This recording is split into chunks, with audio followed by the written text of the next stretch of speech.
Bajrang TV. નમસ્કાર દોસ્તો, તમે જોઈ રહ્યા છો BTV ન્યૂઝ.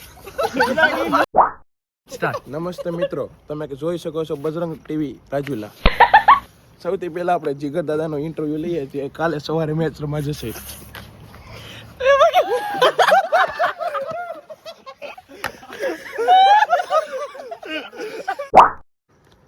નમસ્કાર મિત્રો, હું ધ્રુવ મહેતા આપનું હાર્દિક સ્વાગત કરું છું. કાલે સવારે આપણે જે મેચ નમસ્કાર મિત્રો, આપનું હાર્દિક સ્વાગત છે. હું ધ્રુવ મહેતા, તમારો હોસ્ટ. હવે આપણે કાલે સવારે જે ક્રિકેટ મેચ રમવા જઈ રહ્યા છે બજરંગના તારલાઓ, તો આવો એની સાથે થોડીક વાતચીત કરીએ. અહીંયા બધા ચીફ સિલેક્ટર્સો બેઠા છે, તો આપણે એને થોડાક પ્રશ્નોત્તરી કરીએ. ચાલો. તો રાજભાઈ, કાલે સવારે તમે ક્રિકેટ મેચનું આયોજન કર્યું છે, તો એના બારામાં થોડા શબ્દો અમને જણાવો.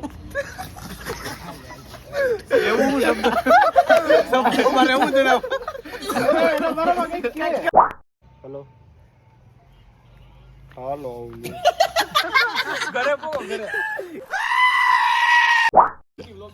નમસ્કાર મિત્રો, હું ધ્રુવ મહેતા આપનું હાર્દિક સ્વાગત કરું છું.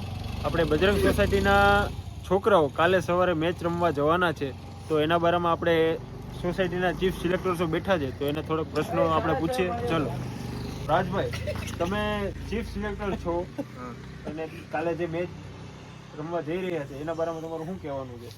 ઘણા ટાઈમ પછી એટલા પ્લેયર ભેગા થયા છે, તો રમવાનો આનંદ માણવાનો છે, સરખી રીતે ટીમ પાડવાની છે. જો બધા પ્લેયર આવી જાય તો સરખી રીતે રમશું, નકર નંબરિયા પાડવાનો ઈરાદો છે. દેવભાઈ, તમારું શું કહેવું છે? કાલે બધા પ્લેયરો આવશે, તમને શું લાગે છે કોણ કોણ નહીં આવી શકે? દીપ છે, બસ દીપનું લાગે. તમે બહુ હરક પુદુડા થઈને દાંત કાઢો છો, કેમ ભાઈ?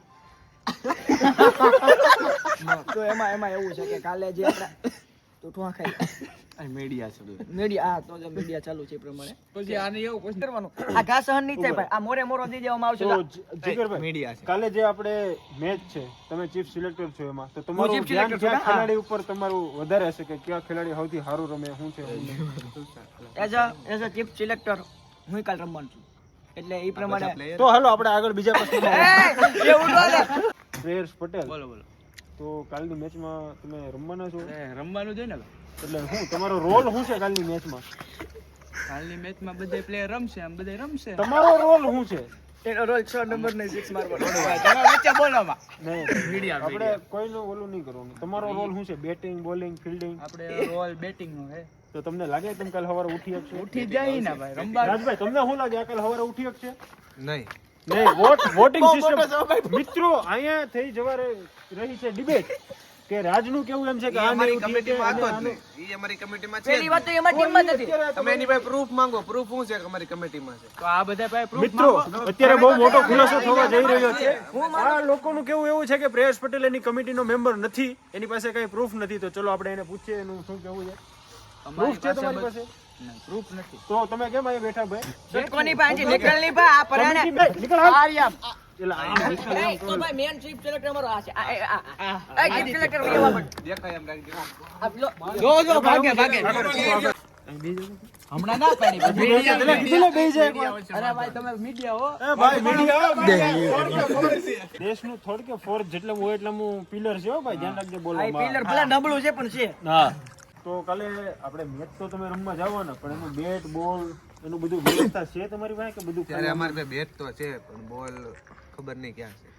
તો મિત્રો બોલ મારી પાસે છે, અંદર મારી ઘરે પડ્યા છે, વાંધો નહીં. તો ભાઈ કાલ મીડિયા ને આવું પણ જરૂરી છે, તો અમારી મેચ નું આયોજન થશે. મીડિયા વગર અમારે કઈ નથી. તો ગ્રાઉન્ડની કન્ડિશન ના બારામાં તમે કઈ કેવો મકસો કેવું છે? મેં ગ્રાઉન્ડ જોયું જ નથી. તો મેં ગ્રાઉન્ડ જોયું છે. જે તે મેં ગ્રાઉન્ડ જોયું. મેં ગ્રાઉન્ડ ખબર નથી. મેં ગ્રાઉન્ડ જોયું છે. નવું ગ્રાઉન્ડ છે. આ ગ્રાઉન્ડમાં પહેલી મેચ રમવા જાય છે. તો આમ જો રાજ, તું તો ત્યાં ગ્રાઉન્ડે રમી આવ્યો છે, હા, તો તને શું લાગે ગ્રાઉન્ડની કન્ડિશન કેવી હશે? એક હરખી. સવાર એક સરખી તો ભલે પેલા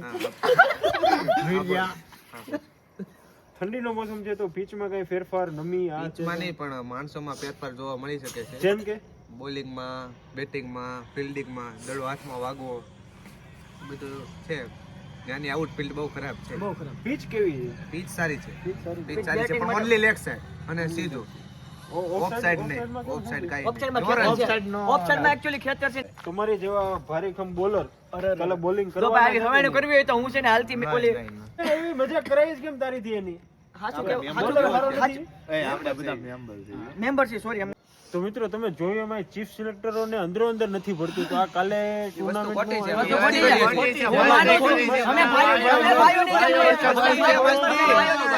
બદનામ કરે છે અમારા એના વ્યૂ માટે હા મીડિયા કોઈ દી કઈ ખોટું બોલતી નથી હાથ મેં અને 8 મેં જોઈ લીધું પાકિસ્તાન પર કબજા ને પટના સીપોર્ટ ને બધું ઈ ભાઈ અમારી ચેનલ નહોતી હો ઈ બીજા હતા ઈ અમારી ચેનલ નહોતી તમે ખોટા આક્ષેપો ન કરો તો એક જ हमारी सेना गढ़ चुकी है पाकिस्तान में कैसे गढ़ चुकी है મિત્રો કાલે 10-12 જણા જે રમવા જવાના છે એ લોકોને કઈક સમજવું છે ક્રિકેટનું બેટ પેડ આ તે બોલ એ બધી લઈ જવાની જવાબદારી જય માતાજી રોડ લાઇન્સ ના માલિક નો છોકરો કઈ કામ કરતો નથી પણ ખાલી मालिक માલિક નથી કઈ કામ ધંધો કઈ કરતો નથી અને ખાલી મિત્રો અમને બાકાજી કી બોલાવે છે આપણે બાકાજી કી 11 બાકાજી કી કંપનીના માલિક અહીં બેઠા છે આ મારી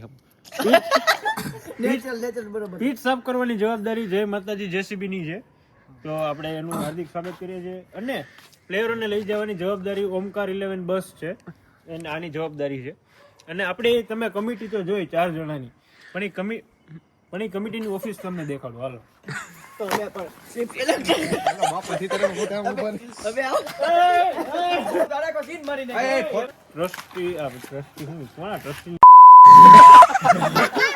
આપણે સિલેક્શન કમિટી તો જોઈએ પણ એ કમિટીની ઓફિસ ક્યાં છે મિત્રો આપણે ત્યાં આવી ગયા છે ચલો આપણે જોઈએ कमिटी मेंबर તો મિત્રો આપણે આવી ગયા હાલો, હાલો, ભાઈ, ભાઈ કમિટી મેમ્બર. લાગી ગયો, ભાઈ, कमिटी मेंबर है बता कमिटी मेंबर આનો પ્રમુખ હું છું हमें हमें हमें आप प्रमुख चाहिए हम बता आवा आने तेरा આ અત્યારના ખોટી ભક્તિ ઉપરી છે 9:30 વાગે સાચી ભક્તિ હોય છે હનુમાન ચાલીસા બધા બોલે છે અહીંયા હવે આપણે તમને મંદિરનો ટૂર કરાવીએ ચાલો તમે આવો કોક દી આ છે મંદિર પ્રમુખ છે ટ્રસ્ટી છે બધા છે પણ મિત્રો મેનેજિંગ ટ્રસ્ટી કોઈ નથી એટલે એ વાતનું તમે ધ્યાન એટલે અમે માફીનો વિડિયો નહીં બાકી બનાવ્યો અહીંયા એકેય માફીનો વિડિયો મૂકે એમ છે નહીં કોઈ જગ્યાએ બોલાઈ ગયો હોય તો તમે જોઈ લેજો તો મિત્રો હવે બાપા સીતારામને આપણે પગે લાગી અને આ બ્લોગનો એન્ડ કરીએ બાપા સીતારામ આ પગે લાગી. હા,